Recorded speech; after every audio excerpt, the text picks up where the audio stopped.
hoy repasemos cómo nos saludamos con los hermanos sordos. ¿Cómo se saluda uno con los sordos?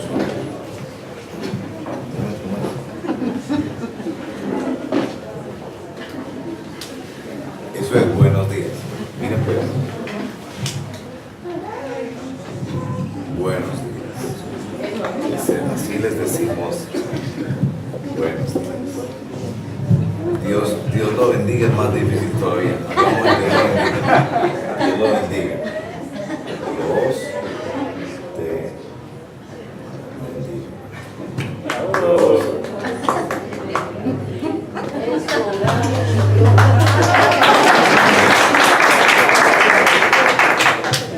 Amén. Es muy importante. Amén.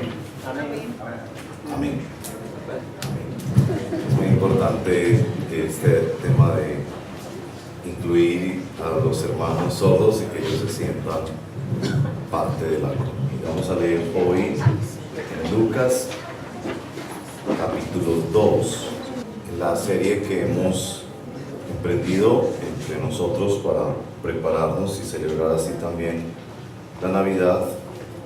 Hemos escogido este año ir a través de personajes que vivieron la Navidad y que están registrados en la palabra del Señor. Y hoy llegamos al personaje de los pastores. Solo la aclaración de que estos no son pastores de los que dirigen o enseñan en iglesias, sino los pastores, que así se llaman, los que hacen la ganadería y cuidan del ganado ovino,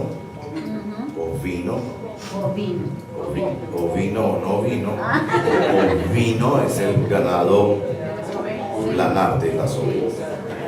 Entonces, nuestros personajes son esos pastores, no los pastores como este servidor. Capítulo 2 de Lucas, verso 8. En esa misma región había unos pastores que pasaban la noche en el campo, turnándose para cuidar sus rebaños. Sucedió que un ángel del Señor se les apareció. La gloria del Señor los envolvió en su luz y se llenaron de temor. Pero el ángel les dijo: no tengan miedo. Miren que les traigo buenas noticias que serán motivo de mucha alegría para todo el pueblo. Hoy les ha nacido en la ciudad de David un Salvador, que es Cristo el Señor. Esto les servirá de señal. Encontrarán a un niño envuelto en pañales y acostado en un pesebre. De repente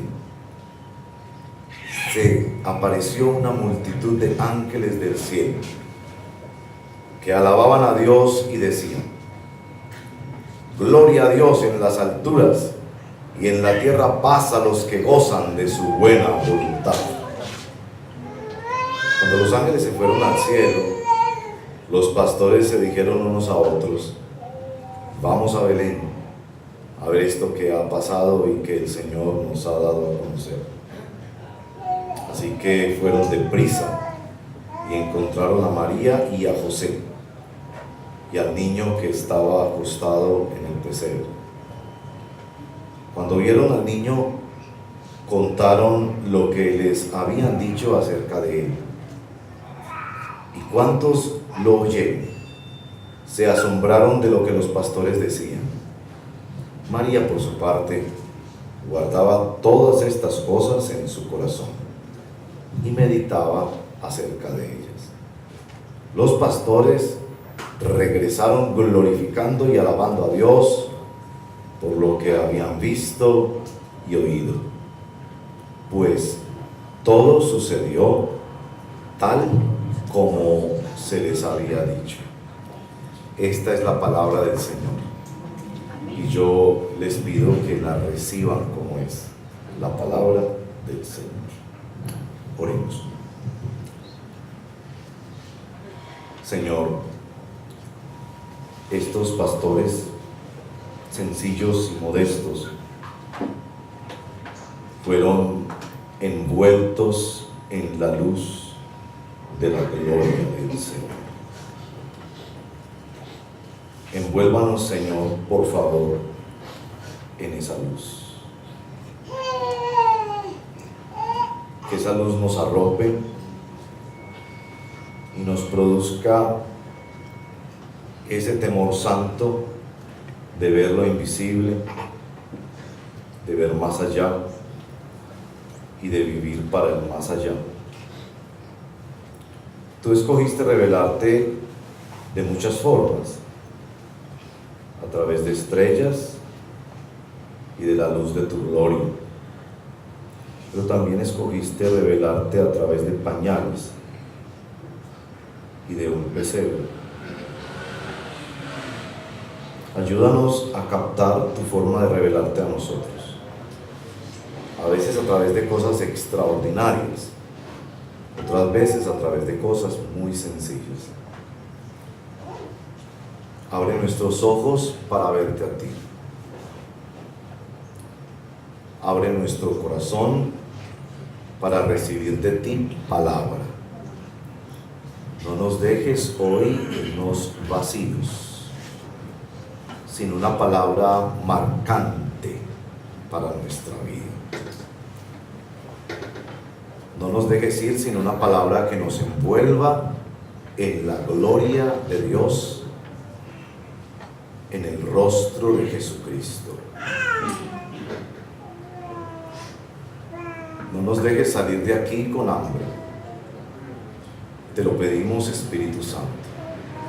En el nombre de Jesús. Amén. Permítame, yo me cuadro un poquito este micrófono porque no sé si es que estoy haciéndolo mal.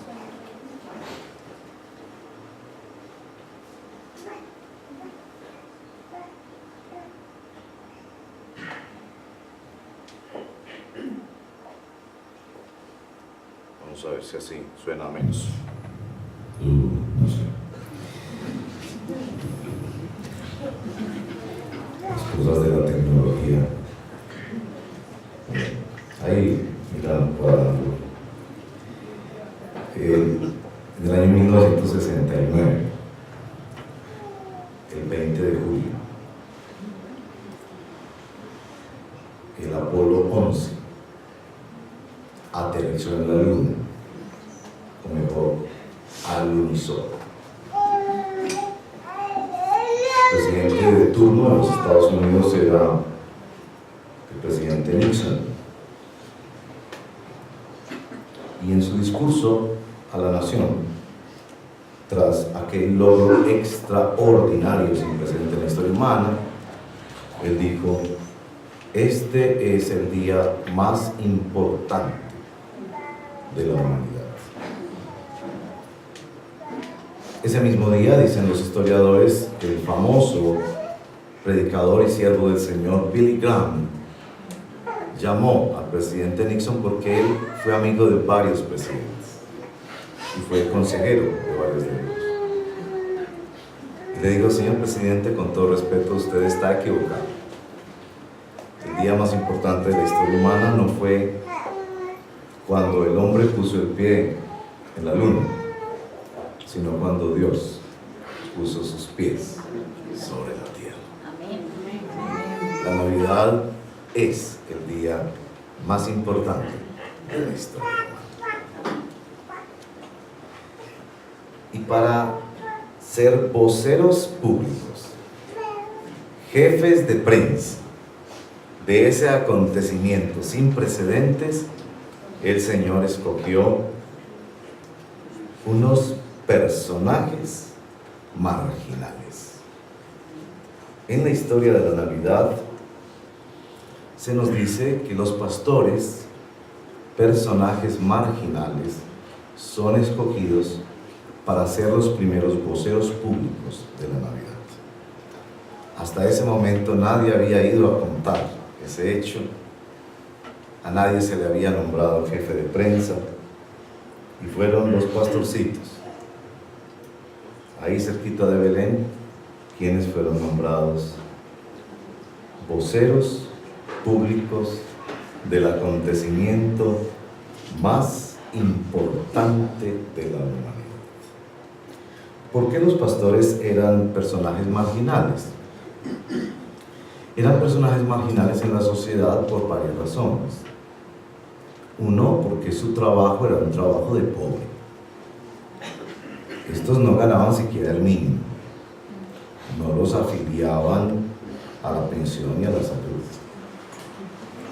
Eran los que contrataban por horas para cuidar el ganado de otros. Era un trabajo de pobres. En ninguna familia de Palestina dirían: yo sueño con que mi hijo sea pastor de ovejas. Ellos soñaban que sus hijos fueran médicos, ingenieros, grandes investigadores, etcétera, pero no se soñaban con que fueran pastores. Era una profesión marginal. Es también marginalizada porque los horarios no les permitían a ellos vivir de las experiencias sociales que viven los demás. Como muchos de ustedes, por sus horarios de trabajo, no pueden asistir a la iglesia, no pueden ir a los eventos familiares, no pueden estar, y particularmente ellos no podían participar en las ceremonias del templo. Y eso para un judío era muy serio, porque los pastores no podían cumplir con todos los requerimientos de la ley, por ejemplo, para la purificación, porque tenían que manejar esos animales en diferentes momentos y eran responsables de aquello. Entonces no, eran marginales aún en lo religioso. Pero también son marginales a la Navidad. Miren que estos pastores no son familiares de María ni de José, no son consultores del rey Herodes, ni son parte de esos sabios orientales que se les apareció una estrella para guiarlos. Son unas personas que nadie les ha contado nada. Ellos no saben nada de nada. Están sencillamente cumpliendo con su trabajo como cualquier empleado de trabajo mínimo o menos, que para ganarse el pan con su sudor tiene que trabajar por las horas de la noche. Y esos son los que reciben la visitación más extraordinaria de la Navidad. No sé si usted ha notado eso. A María se le apareció un ángel, pero el ángel no le cantó. A María se le apareció un ángel y a José también, pero no se le apareció con una hueste de los ángeles que decían en las alturas. No nos dicen los textos que los otros ángeles trajeron la gloria que envolvió a estas personas. No, a María se le apareció un ángel, a José se le apareció un ángel, etcétera, pero no en esta dimensión. Es decir, los pastores son los receptores de una manifestación extraordinaria de Dios. Como usted y yo, personas comunes y corrientes, no tenían nada extraordinario, y a esos Dios se les manifiesta. Y esto responde a un clamor que hay en nuestro corazón. ¿Será que Dios se da cuenta de que yo existo? Que Dios se dé cuenta de que existe James, o de que existe el presidente Santos, que fue condecorado esta semana, o que existen los grandes cantantes, los grandes presidentes. Pues uno dice: Dios, ¿cierto? La palabra de Dios nos dice: el corazón del rey está en las manos del Señor. Pero ¿se da cuenta el Señor de mí? Que yo me madrugo a trabajar cuando todo es oscuro, trabajo duramente, y estoy ahí esperando la primita. Espero que venga con la tía y la sobrina. Es decir, yo le importo al Señor. Y esto es un mensaje muy bello de la Navidad, que Dios escoge como sus voceros, que Dios visita a personas marginales, que no hacen historia, que no es el gran rey Herodes, ni por supuesto María, escogida para ese rol tan maravilloso, ni José, ni los sabios orientales. Estaban trabajando ahí en medio de la noche, pobres y sencillos. Y Dios los visitó. Dios se les reveló. Y no solo eso, Dios los usó como sus primeros jefes de prensa de este hecho extraordinario de la Navidad. Con esa sencilla introducción, yo quiero hacer solo dos preguntas esta mañana en nuestro texto. La primera: ¿por qué Lucas nos cuenta esta historia? Miren que Lucas no cuenta muchas cosas de la Navidad. Por ejemplo, los textos del Evangelio no hablan de los padres de María. A mí me encantaría saber de los padres de María. ¿Cómo vivieron los padres de María este asunto de que su muchacha, preparándose para el matrimonio, resulta embarazada? Por obra y gracia del Espíritu Santo. ¿Cómo viven los padres de familia eso? Yo soy padre de familia. Y yo me angustio con lo que le pasa a mis hijos, y claro, lo que le pasa a mis nietos, y yo quiero... Pero Lucas no habla de eso. Lucas no nos cuenta de la historia del mesonero. Ese señor que no le quiso dar un lugar en el mesón, en la posada a María, y la manda recién parida a un establo. Y yo quisiera saber por qué, quién es esa persona, y así tantas cosas que no cuenta. ¿Por qué nos cuenta de pastores? Yo creo que hay respuesta para eso. Ellos cuidaban rebaño. Y toda esta preparación del Antiguo Testamento para la llegada de Jesús nos dice que el pueblo de Dios es un rebaño. Dios escoge a aquellos que hacen un trabajo parecido al que Él hace. Porque no solo en el Antiguo Testamento nos dice que somos ovejas, sino que nos dice también que Dios es pastor. Y en esto uno tiene que tener mucho cuidado con la especulación y con imponerle al texto bíblico algo que el texto no está diciendo. Pero ¿no será que toca la ternura del Señor? Aquello que están haciendo estos trabajadores humildes es lo mismo que Él ha hecho con Israel durante toda la historia: cuidarlo, guiarlo, protegerlo. ¿No nos dice el Salmo 23 que Él es el buen pastor? Y el Salmo 100, que nosotros somos ovejas de ese rebaño, mucho más que eso. Pesebre. En el pesebre era donde se llevaban las ovejas a ser mamás cuando tenían los bebés de oveja. ¿Ustedes saben cómo se llaman los bebés de las ovejas? Todos los, ¿cierto? Por ejemplo, los perros se llaman cachorritos, ¿cierto? En los gatos se llaman gatorritos, no sé, ¿cómo se llaman los gatos? Todos los bebés de los animales tienen un nombre particular. Los de la ballena, ballenaticos, muy bien. ¿Cómo se llaman los bebés de las ovejas? A ver, ¿cómo se llaman los bebés de las ovejas? Corderos. Corderos. Y cuando ellos dicen, ustedes tienen que ir a un pesebre, y se acuerdan de muchas cosas, que Dios iba a visitar la historia, no como un rey, como Alejandro el Grande, que aplastaría todos los imperios, sino que Él sería el Cordero de Dios. ¿Por qué Lucas nos cuenta esta historia y no nos cuenta otras?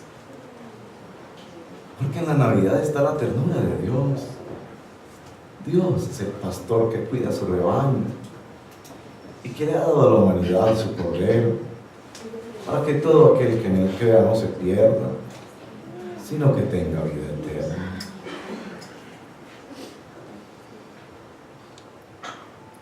La segunda pregunta: ¿para qué nos lo cuenta?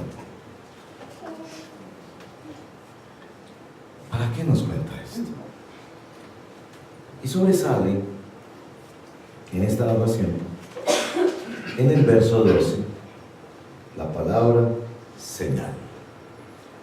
Señal. Y esto les servirá de señal.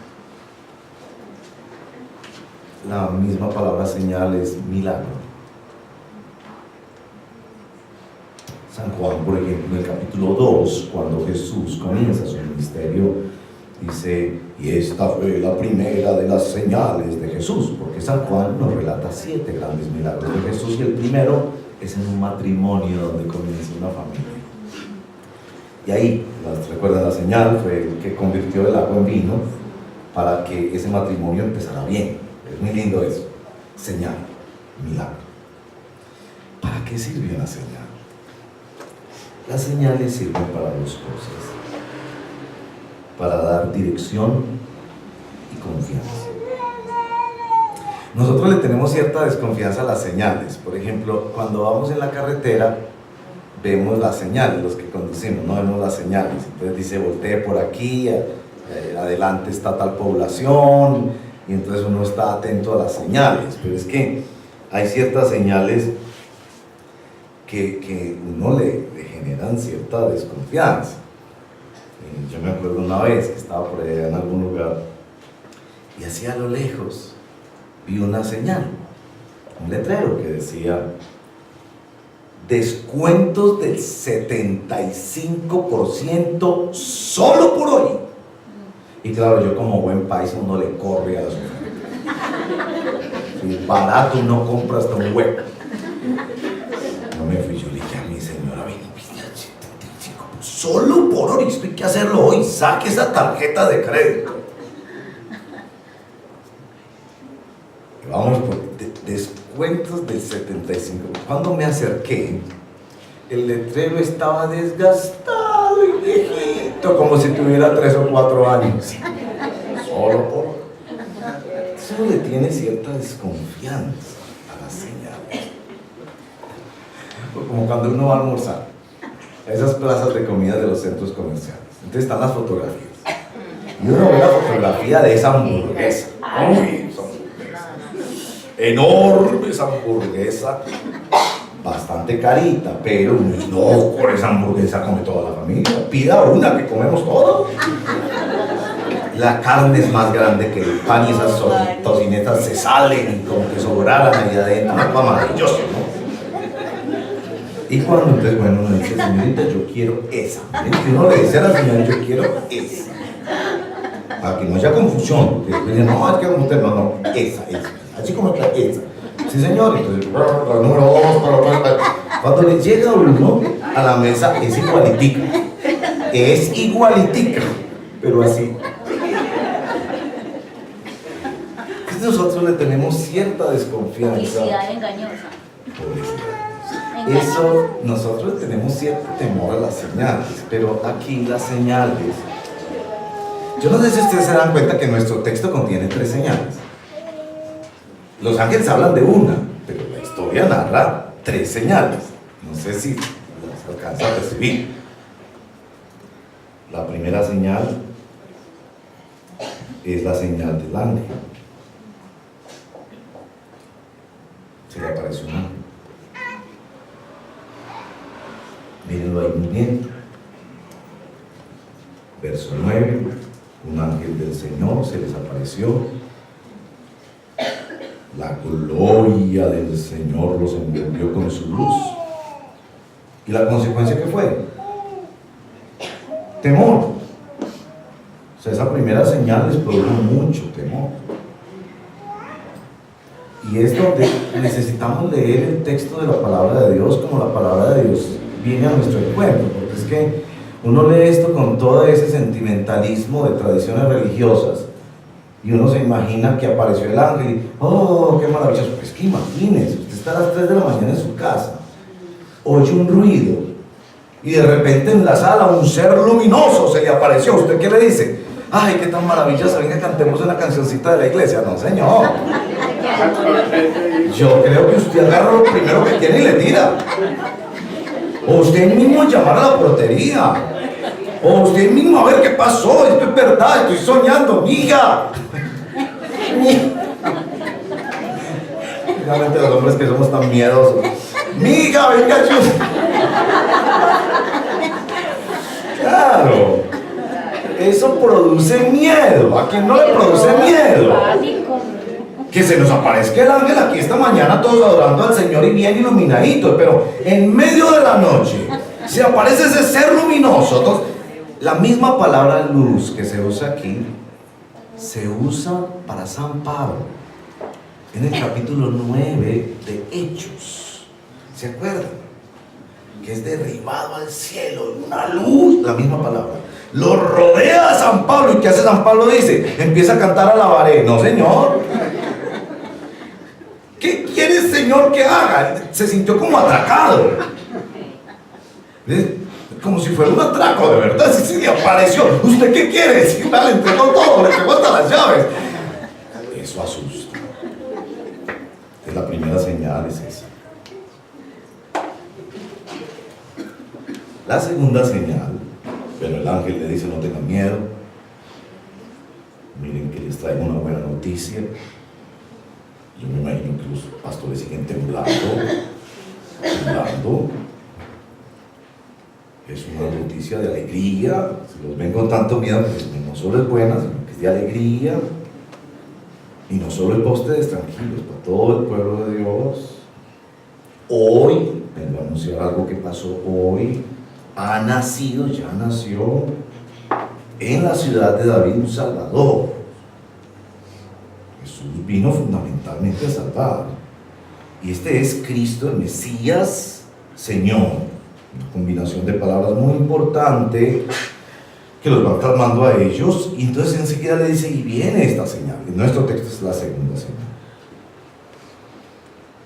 Pañales. Pesebre.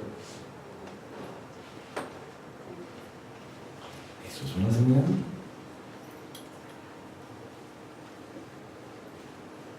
Pañales. Pesebre.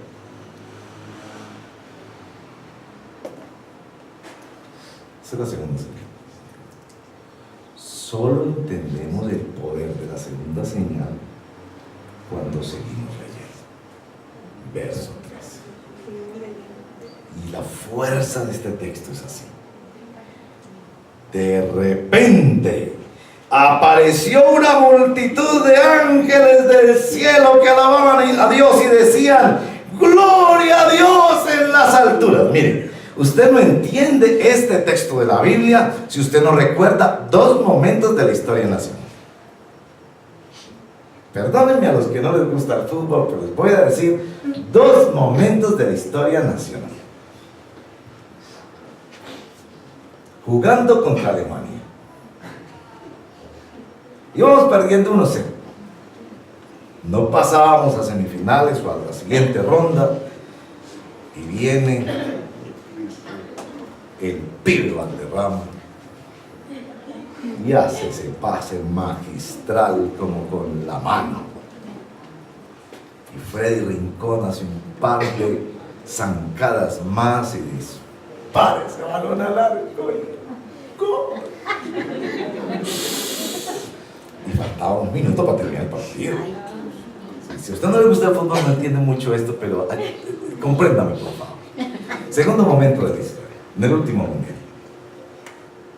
James recibe en el pecho ese balón de espaldas y se da la media vuelta con esa zurda prodigiosa y en todo el ángulo contra Uruguay. Yo estaba en Ibagué, habíamos parado una conferencia y yo le dije, no, hay que parar la conferencia, vamos a ver. No soy muy espiritual, yo sé. Paré la conferencia y me fui al partido. Yo sentí que a mí me dio taquicardia. Es que era una cosa, es el mundial y contra uno de los mejores equipos del mundo que lo es, de verdad, Uruguay. Y en esa manera, que por eso lo declararon el gol más bonito de todo el mundial y quizás de la historia, es uno de los goles mejor logrados. Para mí, eso es gloria. Gloria. Escúcheme, por favor. No se me vaya ya de la iglesia porque gloria. El estadio es Poloto. Yo creo que todo Colombia es Poloto. Esto es una cosa extraordinaria. Todos nos sentíamos como si hubiera sentido la mamá de James. Esto, lo que me va a llover después de esto es gloria. Esto es extraordinario.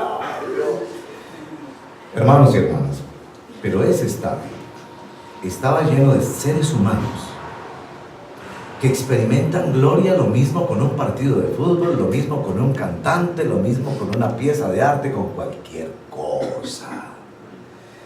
Aquí la explosión no fue de seres humanos. Aquí la explosión fue de ángeles. Ángeles. Que esos sí saben que es gloria. Esos no se dejan enredar por un partido de fútbol, un cantante o por una ropa. Esos no se dejan enredar en eso. Ellos saben que es gloria, porque ellos ministran precisamente en la gloria de Dios y explotaron en gloria. Algunos autores creen que mandaron solo un ángel, pero cuando el ángel dijo cuál era la señal, pañales y pesebre, no se aguantaron y se hicieron visibles y empezaron a cantar como nunca antes se había visto esos ángeles, porque esos ángeles cantaban como ángeles. Y llenaron aquella noche de luz y de esas palabras que seguramente eran melodiosas. Ahí no dice que era una canción, pero que eran melodiosas y que llenaban de gloria. ¿Por qué gloria? Por una señal de que habría un muchachito envuelto en pañales y acostado en el pesebre. ¿Para qué nos cuenta esto Lucas? Lucas nos lo cuenta para seguir diciéndonos qué pasó después. Verso 15. Los ángeles se fueron. Yo los hubiera agarrado la ropa. Si no se vayan, esto apenas está empezando. Yo no me he tomado la selfie todavía. ¿Te imaginas uno tomándose la selfie con los ángeles ahí detrás, iluminados? Venga a ver, es que esto hay que ponerlo en el Facebook. Sí, ¿y cómo me van a creer en mi casa? Venga a ver, no se me vaya todavía. Pero para los pastores, la señal del ángel o de los ángeles no es tan importante como la de los pañales y el pesebre. ¿A usted no le ha sorprendido eso? Mientras que cuando se fueron los ángeles, nos dice nuestro texto, ellos de inmediato se dijeron unos a otros: vamos a Belén a ver esto que ha pasado y que el Señor nos ha dado a conocer. El Señor nos ha dado. Así que se fueron deprisa. Eso se llama abandono de puesto de trabajo. Eso da despedida inmediata en una empresa. Porque eran vigilantes. Estos no eran oficinistas, estos eran vigilantes. Pero ellos dijeron: esto hay que ir a comprobarlo. Y efectivamente llegan y encontraron a María y a José y al niño que estaban acostados. Cuando vieron al niño, contaron. Pues son los primeros voceros. Contaron. ¿Y cuántos lo oyeron? Verso 18.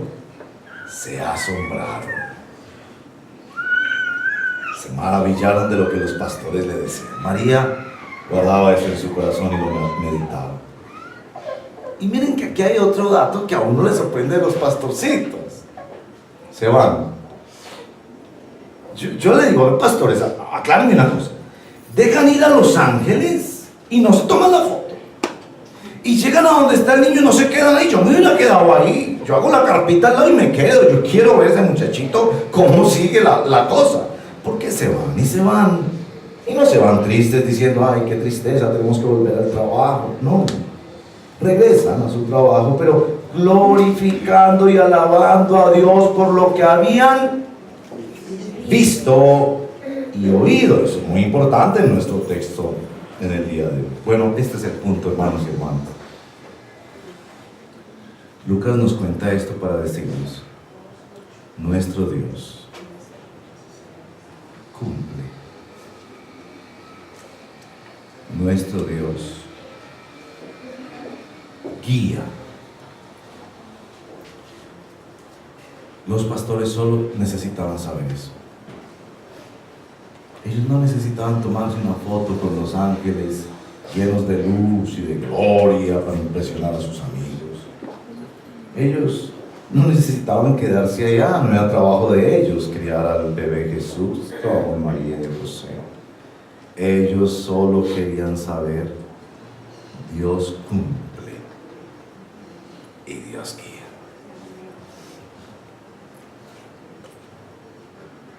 Les dijeron algo, ellos corrieron a verificarlo y vieron: Dios ha cumplido. Seguramente la mayoría de esos pastores nunca vieron a Jesús en su ministerio público.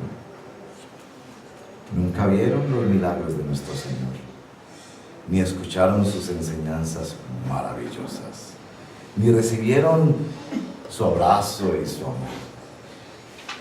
Pero les quedó una cosa clara: Dios cumple con sus planes en la historia. Y les quedó también otra cosa clara: Dios guía. Dios es el que dirige. Déjenme mostrarles ese pequeño dato de la historia de los pastores. La Navidad tiene mucho que ver con la dirección divina. Para ustedes que están buscando la dirección del Señor en sus vidas, que no saben qué hacer o qué decisiones tomar, la Navidad tiene mucho que ver con dirección. José es dirigido, los magos son dirigidos, María es dirigida mucho con la dirección. Casi siempre vemos en el pesebre los magos que fueron dirigidos por la estrella hacia la casa donde encontrarían a Jesús. ¿Cómo los pastores encontraron al niño Jesús? 3 de la mañana. Una ciudad seguramente pequeña, pero abarrotada de turistas por el asunto del censo. Y ellos llegaron derechito. Y llegaron al niño que era. ¿Cómo fue que Dios dirigió? No sabemos los detalles, pero parece que de inmediato, esa misma noche. No nos dice que preguntaron o que tenían GPS o les habían mandado la ubicación por WhatsApp. Ellos llegaron porque Dios los dirigió. Dios es el Dios que cumple, Dios es el Dios que dirige. Y este es el punto sobre el cual quiero hablar con ustedes. El problema es que nosotros esperamos que otros sigan antes de nosotros. Tú estás queriendo aprender a nadar sin tirarte al agua. Tú estás esperando que sea otro, quizás otro famoso, quizás otro importante en tu vida, que dé unos pasos antes de darlos tú. Y estos pastores nos dicen: si Dios cumple, Dios dirige, yo puedo confiar en Él. Y hermanos y hermanas, eso precisamente es de lo que se trata. La Navidad. Dios nos ha dado a su Cordero para el perdón y la salvación de nuestras vidas. Él cumple. ¿Vas a descansar en que Él cumple? ¿Vas a descansar en que Él dirige? Muchas personas vienen a mí a consejería a preguntarme: ¿qué hago? Y muchas veces la única respuesta es: déjate dirigir. Porque la dirección de Dios no es que Dios te da una dirección, es que Dios dirige tu vida. Él es el Dios que cumple sus promesas. Y Él es nuestro Dios que nos va a dirigir. Y se nos da en la historia de la Navidad a los personajes más modestos, más sencillos, y Dios escogió cómo revelarse a ellos, de formas extraordinarias y de formas muy sencillas, como pañales y pesebre. Pero ellos entendieron en su fe: Dios cumple y Dios dirige. Mucho de tu inseguridad es que quieres un mapa y una garantía y una seguridad y una dirección y saber todo lo que va a pasar en el día de mañana, y Dios te dice: yo cumplo, yo dirijo. ¿Vas a confiar en mí? Aunque estés en la oscuridad de la noche, ¿vas a confiar en mí? Yo cumplo mis promesas y yo dirijo a los míos. Confía en el Señor. Y para fortalecer tu fe y tu confianza en el Señor, esta mañana se nos da la Santa Comunión. En esta Santa Comunión o Santa Cena, nosotros recordamos que Dios cumplió la promesa más grande que Dios haya hecho: venir a la humanidad y morir por tus pecados. Y este Dios nos dice que cuando recordamos la Santa Comunión, recordamos que Él vendrá, que hay una historia futura y que Él seguirá cumpliendo y nos dirigirá porque Él seguirá cumpliendo. Cierra tus ojos y vamos a orar, y así nos preparamos para participar esta mañana de la Santa Comunión. Bendito Dios, te damos gracias por la oportunidad de venir a este lugar a proclamar que tú eres el Dios que cumple y el Dios que dirige. El impulso y la fuerza que yo quiero dentro de mí no es la gloria humana, la academia o la ciencia o las posesiones o la salud o los logros personajes. Del impulso que yo quiero dentro de mi alma es el impulso de mi Dios, que cumple porque tiene un plan y que dirige porque Él tiene un plan. Y entregarte a ti toda mi fe y toda mi confianza, porque al ver estos elementos, mi Dios, tú me recuerdas que te entregaste por mí y que el futuro está en tus manos y que yo no tengo que protegerlo y garantizarlo todo, sino confiar en ti, mi Dios. Que yo no necesito plata para que me garantice el futuro, ni personas para que me garanticen el futuro, que mi fe espera en ti, que dependo de un todo y por todo de ti. Prepara tu corazón y confiesa tu fe. Y si no te has entregado al Señor Jesucristo, entrégate hoy. Y si necesitas reentregarte al Señor Jesucristo, entrégate hoy, porque Él cumple sus promesas y porque Él dirige de acuerdo a su plan. Y mi Dios es quien cumple y quien dirige.